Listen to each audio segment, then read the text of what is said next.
Welcome to Building the Future. I'm your host, Kevin Horick. You can check out new episodes of the show every Tuesday and Thursday at 2 p.m. If you missed an episode or want to get more information about the show, please visit buildingthefutureshow.com. Welcome back to the show. Today we have Peter Lindberg, CEO and co-founder at Apt. Peter, welcome to the show. Thank you. Yeah, I'm excited to have you on this show. I think what you're doing is really interesting and it's kind of fascinating to me. But maybe before we get into Apt, let's get to know you a little bit better and cover where you grew up. All right.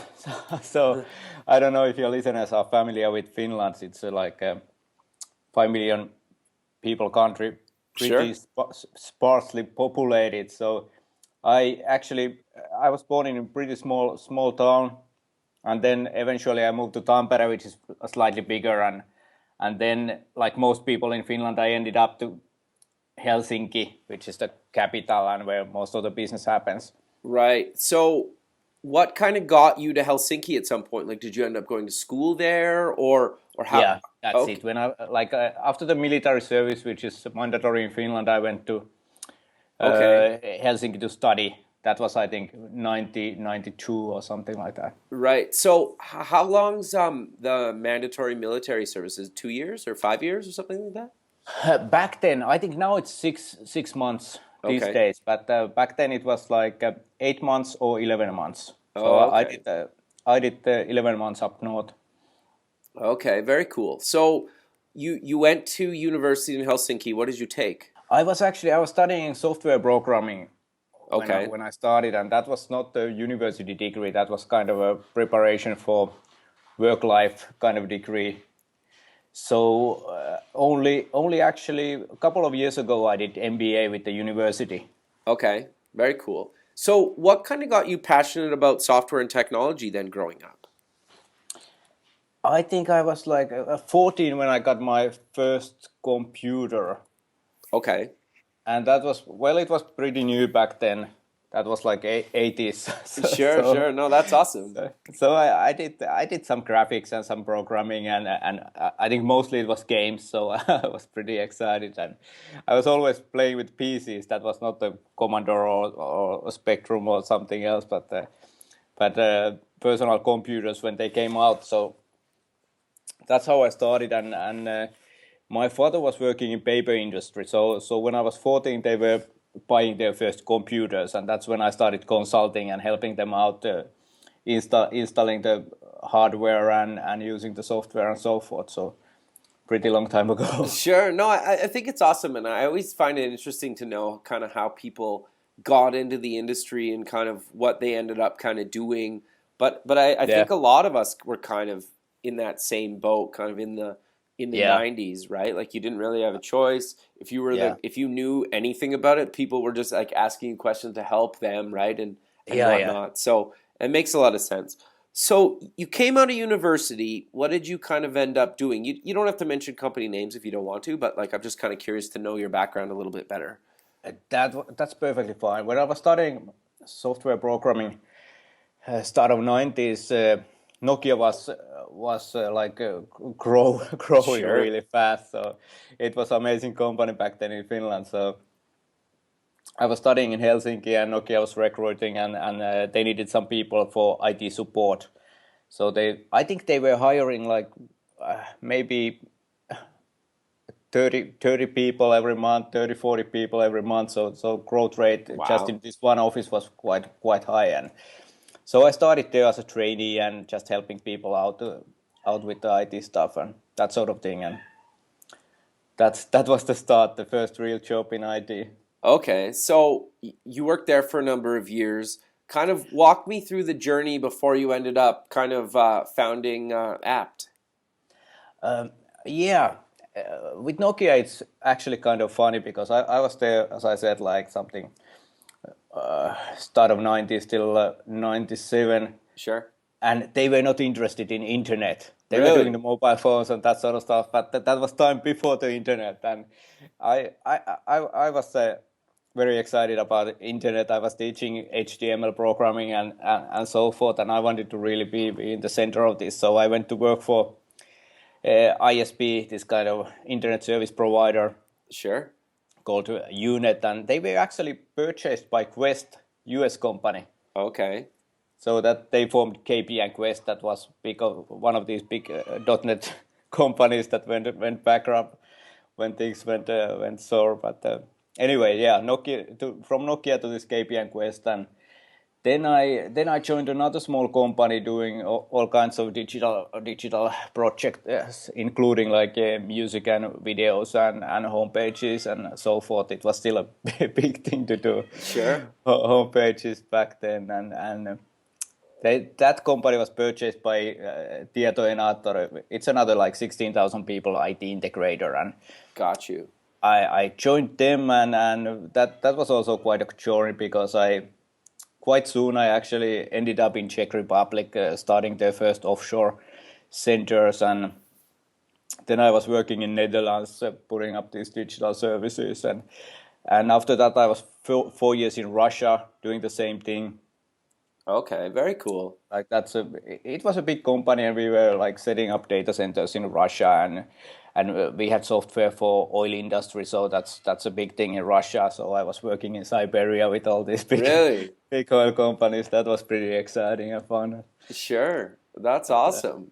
Yeah. So at what point did you kind of decide to found or co-found, I guess, Apt, and kind of what exactly is it?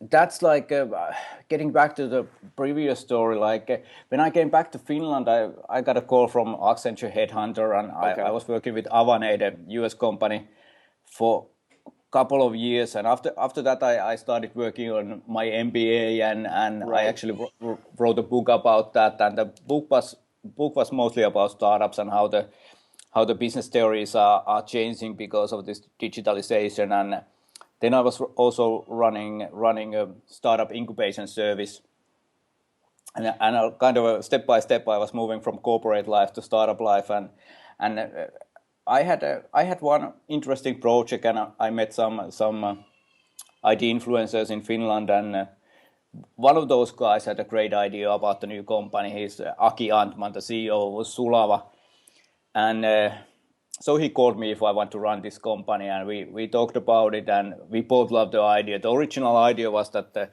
now that companies are moving to cloud, there must be a better way to tackle this whole enterprise mobility. Sure. And kind of get rid of all the headaches that are related to that. The kind of idea was that if we manage to do this kind of very smooth integration platform towards cloud backends, we can make a system where people can download business apps like they were consumer apps, just log in with their emails and just integrate with the internal processes and structures and so forth. That's in a nutshell what we were aiming to do from the technology perspective. Sure. So you guys have been around for kind of a while now, and so like what exactly are you guys doing for kind of businesses? We are building this kind of integration platform that manages authentication and connections to backend systems. So Okay. that's a cloud-based system on Microsoft Azure, and it's pretty solid.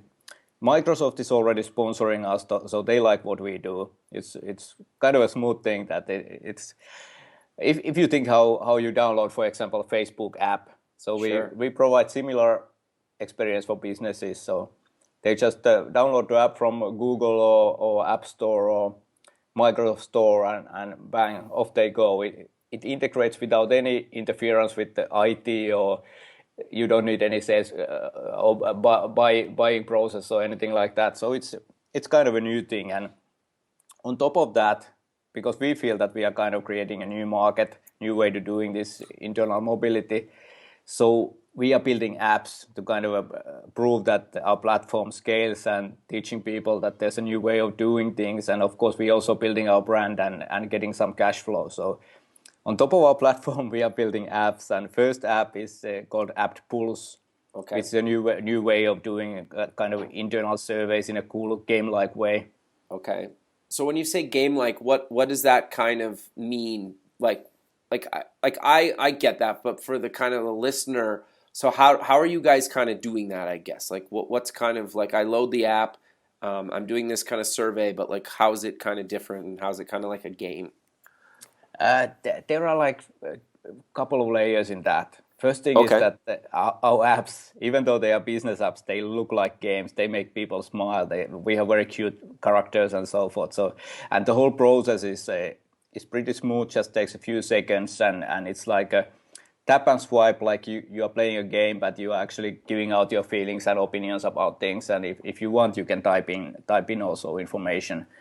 So the first thing is the experience, and then we are bringing in features that we call them kind of mindfulness or self-development features. So you can develop yourself. Your colleagues can give you hints and tips how things should go forward, and that sort of things. That you get like a kind of a rated and a positive feedback and so forth. How you stand in the world. Oh, so like I can get feedback kind of about like myself and my own kind of um like how I'm perceived in the company. Is that what you mean? Yeah, that sort of thing. Things like our first apps, they are kind of in this office space, collaboration space, helping with personal time management, helping how people communicate, how teams can get feedback from the members, and there's also one app related to meeting culture, how to improve that, how to be more efficient. There's kind of a this kind of a underlining thing that we are moving some basic processes, basic bottlenecks to mobile apps. So everything is about efficiency and being like or doing more meaningful things during your day.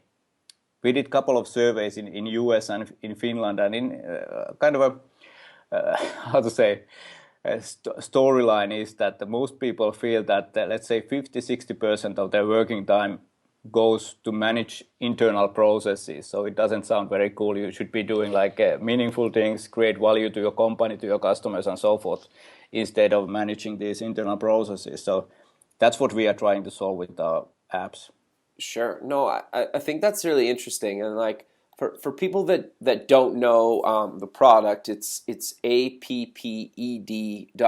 And you're right, like you guys have these kind of cute little characters. Your interfaces are very kind of clean. And you have some nice like looking charts and graphs and whatnot. And even just like being able to rate meetings, I thought was kind of interesting.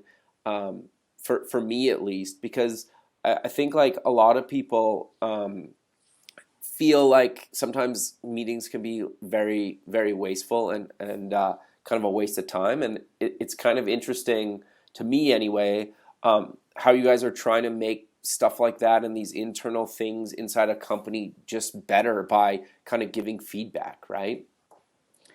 Yeah, that's the thing. Like there's the big story on the background that I think now that there's this digitalization and automation and so forth,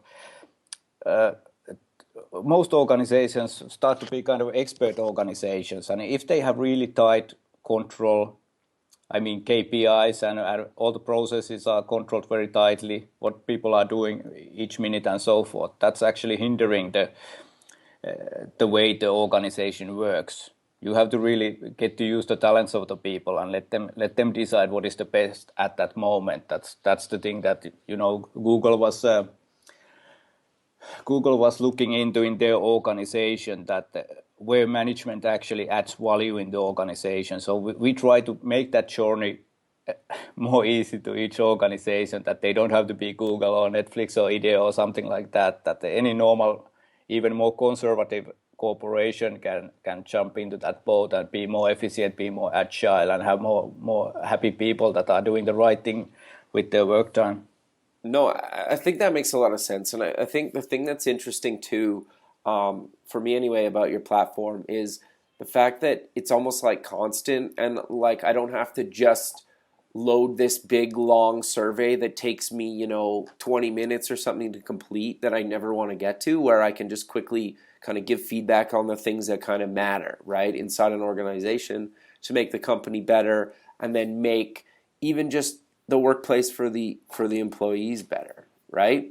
Yeah, that's the idea. Like we have the platform that manages the really easy deployment that anybody can do, because it's just like downloading anything from the app stores, and then we have these specific apps and all these let's say business concepts that are the basis for our apps. We get from real customers. So we work with the mostly large international corporations, and we try to find these common issues that are headaches for these organizations, and then together with the customers we gradually create the apps. Sure. And so you kind of have three plans, all the way from kind of a free version all the way up to kind of a business plan. Do you maybe want to talk about kind of what's included with the free version, and then what's included with the pro, and then the business version? Yeah, we have the first app is Apt Pulse, as we discussed, and Sure. it's really the following the feeling inside the organization, and the new things about that is that it's really for everyone. It's not that HR decides that now we want to look into this, but anybody can actually take up topics. They can be management driven, but they can just kind of raise up from the organization, and there's easy way to follow these popular topics so that the management can see what is important right now. And the other interesting thing is that the results are available for everybody real time. So that's also a new thing. They are not like analyzed and filtered and so forth, but everybody can see where company stands generally, and with the separate important topics. So the basic version, basically you can make 50 requests about topics or general feelings. Everybody can do that, so the limit is 50 questions. That's not usually an issue, and the most important thing is that you want to usually follow the historical data related to topics that are important to you. For example, like how people feel about development discussions or teamwork or some specific projects. So they might just go on for half a year, 1 year, and so forth, and you want to see how things develop. So if you want to have a endless capacity for that historical data, then that comes with the pro version. And especially for management, they want to export the data and use it in PowerPoint, Excel, and so forth. Sure. So there's this kind of one button export function inside the app as well, and that comes with the pro version. So if you really start working with the data, like the historical data, and you want to export it, then you should go for pro version. Gotcha. Everybody else can survive with the basic version. And then when moving forward, we have built a management portal, Okay. and that comes into play if you have like a few hundreds or a few thousand employees and more. Then you don't want to tap everything in with the mobile interface. So you can actually get tools for deployment for the whole organization, kind of get a notification that please download this new app. And when you make questions that are important to whole organization, you can boost them out with the portal as well. Like we have integrated with the Microsoft Active Directory, which is like the personnel directory. Sure. So you can push out surveys based on your structure and organization model and locations and so forth, and you can also get the data back based on your organization structure. So that makes things easier if you're working with lots of people. Sure. And then there's also kind of a database of all your surveys you have done, so it's easier to follow up how things are changing and so forth. And you can combine different surveys and topics, and that's all. We have that sort of data mining functions there. Sure. No, I think that's really interesting. The other thing too, I think it's worth mentioning that you guys are on Android, iOS, and Windows Phone as well. Yeah. The other thing that I kind of find, or a question for you is, can these be anonymous when I give kind of my comments or answer these questions, or do I have the option to choose that, or how does that kind of work? They are anonymous always. That's Okay. One of the core ideas that we want to create flat organizations, and we want to get rid of hierarchies and this top-down management that is just slowing things down. So we want it to be democratic so that everybody can easily express their opinions and give feedbacks and share ideas and that sort of thing. Sure. So I'm kind of curious to know what types of organizations have you guys kind of seen, maybe industries that you've kind of seen the uptake been really good? Like, has it been kind of in the tech space? Has it been outside of the tech space? Or is it kind of all over the map? It's a bit all over the map. We were really targeting the large corporations because smaller ones, they tend to be agile by themselves. So if they are just a few hundred people organizations, but what we found out that our first customers, they have 200, 300 employees. They are a bit faster in their decision making, and the large corporations mainly because they have so slow processes, a little bit slower on moving forward, and there hasn't been really any industry limitations. We have manufacturing industry, we have healthcare, we have events management, we have like all sorts of things. We have forest industry, and customers seem to come through all industries. There are some legislation issues as we are like 100% cloud based. Right. That's an issue, for example, for finance sector that has tight rules. But it's not always so. Like as long as we play with this collaboration layer within internal services, then it seems to be okay with even these more strict companies. We were a bit afraid of that. We were really starting from CIOs, how they feel about the security and so forth, because we are bypassing IT. Sure, with yeah. our integration. So we thought that should be pretty scary, but the feedback we got was great, that the CIOs feel that world is changing, and they should be really these like chief innovation officers helping the business, and not kind of being the showstoppers for different kind of go-to-market projects. Sure. So that there should be like, open interfaces. Corporations should go to cloud so that they can just buy services rather than develop everything through internal IT projects. So that was, we got pretty like nice and warm welcome from these technology guys as well. Sure. So did you end up kind of have a hard, like, I guess you guys are going into these big companies.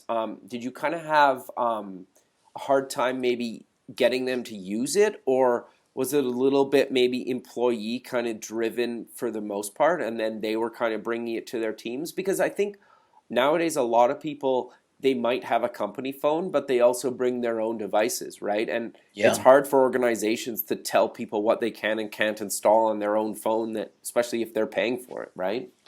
Absolutely, and we were actually aiming for that. So okay. to be honest, we don't know yet. We have built our portal so you can do this kind of official license purchase, just buy like 1,000 or 2,000 licenses for the whole organization, and then push them out. Or individual can actually buy their apps just from the app store and start using them. And in both cases, they just integrate out of the box, and we don't really know which way it's gonna fly in the end. But that's a interesting topic, definitely. I think we made a bit of a mistake because what we were aiming at was like kind of a Slack-like feature that people start using the app, like how Yammer got out and Evernote and so forth, that it could really be the individuals. But we were talking mostly with the C-level, like top management of organizations, and building our story for them, and we got their feedback. So now, like as we work on this like MVP model, like trying to learn as fast as we can. We actually had to jump over a gap when we got to the market and people started using it, because we had these features that were maybe too much aimed for management and not for really employees. So now we are changing that. We try to really serve everybody inside the organization, not just the management. Sure. No, I think that's good, and I think that's super important to stress that, once you actually get it, kind of the product out in the real world, you get feedback, you kind of have to make changes, right? Because the app kind of gets used different than kind of how you ended up thinking about it at the beginning. Now it makes sense. But do you have any kind of tips or advice for people that are looking to, maybe move into kind of getting big enterprise as kind of clients? Because it seems like you've been able to crack that pretty good. Was it a lot of kind of cold calling? Did you know a bunch of people? Was it a little bit of both? Do you kind of have any advice around that for people? Yeah, well, in our case, it's all about the team. So we are pretty senior from Okay. startup perspective. Our key people are over 40 years old, and most of us we have history with large corporations, and especially our board has been a key to opening lots of doors. So we have we have Ari Rahkonen, who used to run Microsoft in Finland, and he knows all the decision makers, and a couple of other guys who are helping out as well. So because of our background and also because Finland is rather small market, we basically have access to all large corporations, but that's how it works in our case. I don't really believe in cold calling. Okay. But if you have a cool brand, so that you get some mind share from people because of your marketing and the stories that media creates and so forth, then it might work if people have heard about you from some other sources. Right. But other than that, it's getting pretty hard because decision makers are so busy and everybody's doing this content marketing and event marketing and so forth. So it's really hard to get the timeshare. But I would focus on getting the right people on board who have the connections and who have the networks, and then of course creating the brand is very important as well. Sure. And I'm guessing then you kind of touched on it earlier. You also have an MBA and kind of you have your own consulting company. I'm assuming just having kind of your own company as well as a startup probably helps, correct? Well, or do you kind of separate them? Like, I'm just curious. Yeah, I kind of separate them. So Okay. My own consulting company doesn't do much anything. But as I said, I wrote a book that is about the digitalization and startups and business theories, how they are changing. So the consulting company I have basically because I have this book business and I go out there to talk on various stages from various perspectives of business. So, but that's not the big thing. That's maybe like once or twice a month I do something like that. But the consulting company exists for the book. So that's to put it shortly. So, but I think that's kind of good to mention as well, that you're kind of doing other things under a different umbrella that almost promote yourself, a brand, your book. Just for the listeners, maybe let's kind of cover exactly what your book is about. Like, I know you kind of quickly touched on it, but like, what is the book about? Oh, well, a book is about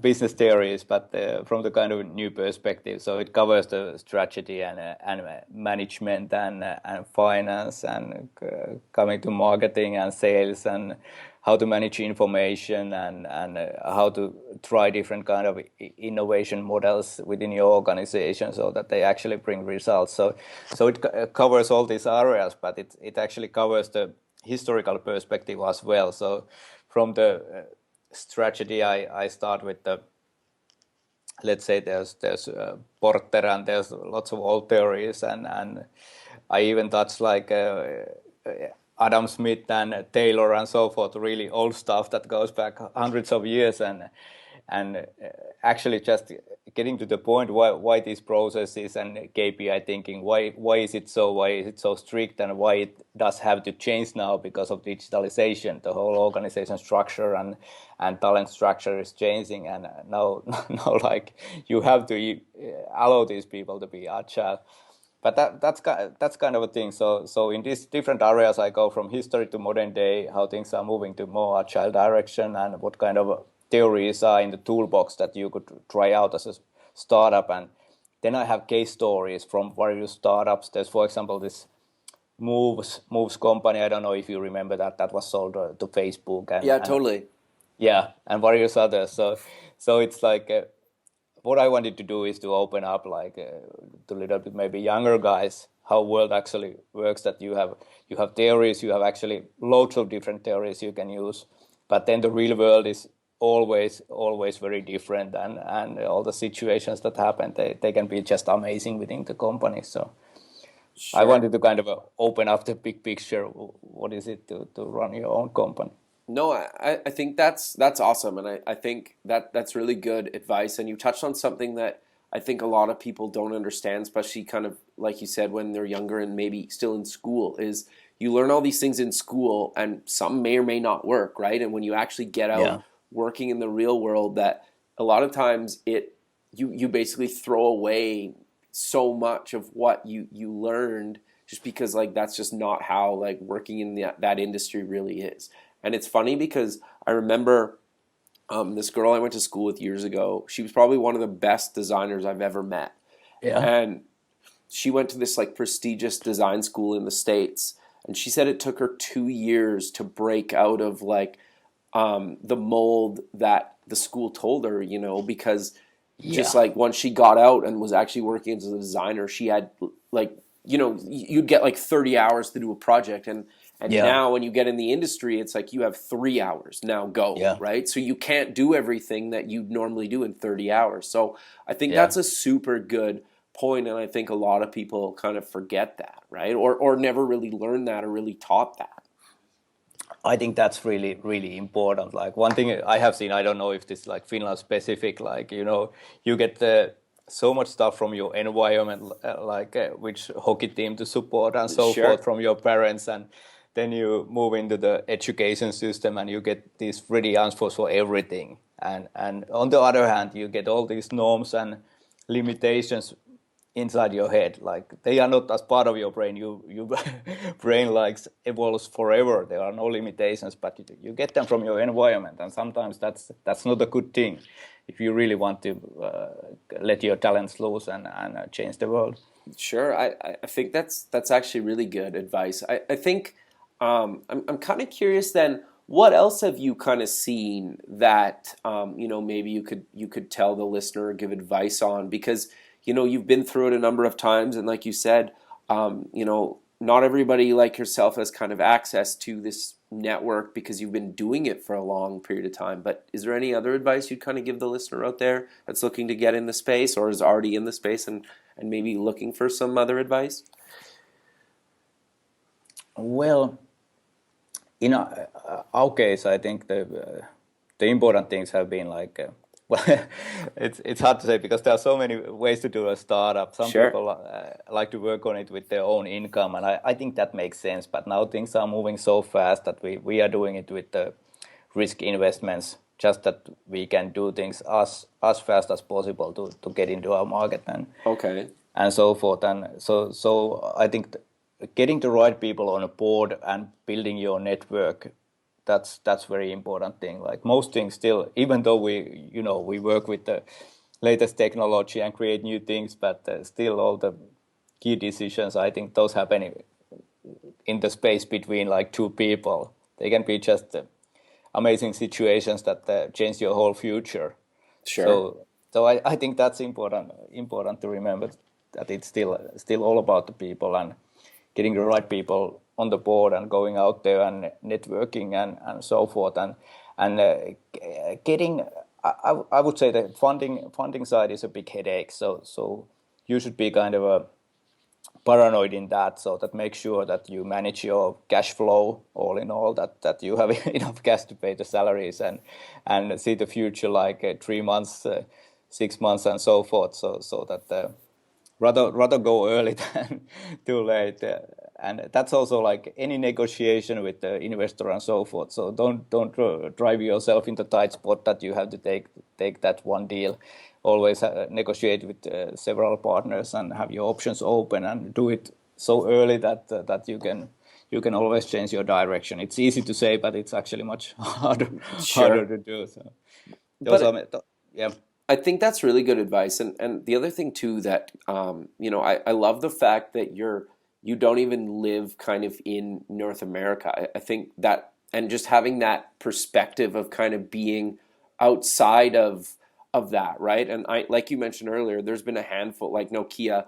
There's been a bunch of really big, kind of well-known companies on a global scale that have come out of Finland, especially in the tech space. And I think it's interesting to get your perspective on the whole space, because in a lot of ways it's similar to what's happening in other parts of the world and the States and North America.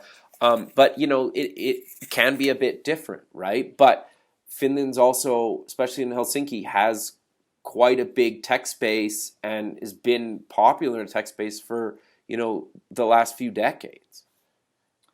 Yeah, I see it that Finland is kind of engineering country. We just love a new technology Sure. and software and so forth, but we are not so good in marketing and sales. That's the kind of a easy way to put out differences. And there's lots of discussion that in US in education systems people have to all the time present themselves and do selling and so forth, and that's really a handicap for us. When I come to a pitching event in US, I can see the difference. Like maybe my slides are better and our technology could be more advanced, but all the other guys, they are like born to do sales. So it's funny to see this kind of differences. But I don't think it's otherwise it's such a big thing. Like we have done market surveys in US, and there's like for example this Microsoft cloud market is really big in Finland. They really dominate. It's like 80% of the market, and then wow. US it's more like a head-to-head competition with Google with business services, and then of course Amazon is dominating on the platform space, and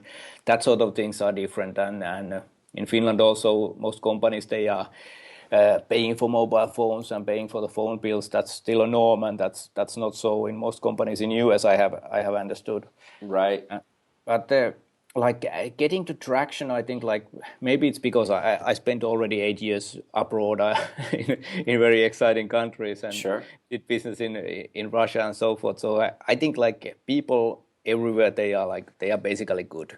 If you meet a normal person, she or he will help you out if you just ask. Like people, I think people are nice. Even though the world is a bit chaotic these days, I think normal people are super nice. So with that philosophy, I've done like a few tours with Apt in US. We are talking with Microsoft in Redmond, and Awesome. then I have been to New York a few times. There we Microsoft is our main partner, but also like SAP is interested, would like us to go to kind of under the hood with the new cloud interfaces, which are actually really good. And then talking with IBM Watson, the supercomputer, that's also pretty awesome. And I think that sort of things they are happening in New York, and I love the energy, and I have been really welcomed. I think it's as I said, it's really people business. I haven't got anywhere without some friends who know some other people and so forth to the introductions. If somebody says you're a good guy, then things move forward pretty much same way everywhere, and that has been at least the case in New York. So no matter if it's like investors or customers or potential partners, if somebody recommends you, things move forward actually much faster business-wise than in Finland. So I really love that. No, I agree with you. It is interesting how a lot of people in this space just seem to want to help each other if they can, right? And like make connections or whatnot, or give you advice. And like, yeah. I've found that as well, and it makes a lot of sense. But we're kind of coming to the end of the show, Peter. Do you maybe want to close the show with promoting where people can find yourself and Apt online, and any other links you want to share? Yeah, at this point, our products are really for companies or organizations using this Microsoft Office 365, which is of course pretty popular. So you can get more information going to apt.com, and you can download our first app, Apt Pulse, from Android Store Play and from App Store and from Microsoft Store. So whatever platform you prefer, you probably get it for that, and you can try it out. And we would love to hear your feedback. The basic version is freemium, so you can try it out for free. And as said, would be really great to hear from you. Perfect, Peter. Well, I really appreciate you taking the time out of your day to be on the show, and I look forward to kind of following you guys throughout the rest of the year and kind of beyond. So, yeah, thanks again for doing it. Yeah, thank you. All right, we'll talk soon. Yeah, Okay. thanks. Bye. Bye.